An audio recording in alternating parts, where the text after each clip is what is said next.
Hello good morning. तर सकाळचे 6 वाजलेले आहेत। छान असं वातावरण झालेलं होतं, पण आज खूपच जास्त थंडी होती आणि अशा थंडगार वातावरणामध्ये आम्ही तिघीजणी आलेलो आहे चालायला।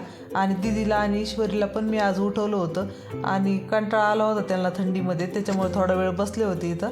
तर बसल्यावर तिथं पण खूप जास्त थंडी वाजायला लागली। तिथून पुढे अजून थोडा वेळ पुढे चाललो आम्ही, तर 1 ते 1.5 किलोमीटर चाललो असून आणि छान असं फ्रेश वाटत होतं सकाळी सकाळी चालायला गेल्यावर। आणि त्याच्यानंतर घरी आल्यानंतर सकाळचे सगळे कामं आवरायचे होते, झाडू मारायचा होता, तर झाडून काढलं सगळीकडचं। आणि ऐश्वर्याला पण क्लासला जायचं होतं, तिचा 7लाच क्लास असतो, तिचं आवरून दिलं आणि ती पण निघाली होती तिच्या मैत्रिणीसोबत क्लासला। तर झाडून काढल्यानंतर दारामध्ये पाण्याचा सडा टाकला थोडा आणि त्याच्यानंतर दीदी रांगोळी काढणार होती।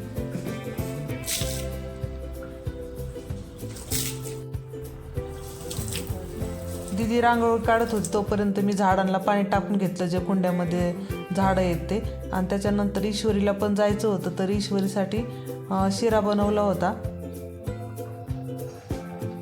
तर सकाळी उठलं ना तर सगळे कामं लवकर आवरतात आणि थोडा जरी उशीर झाला ना उठायला तर सगळे कामं तसेच राहून जातात।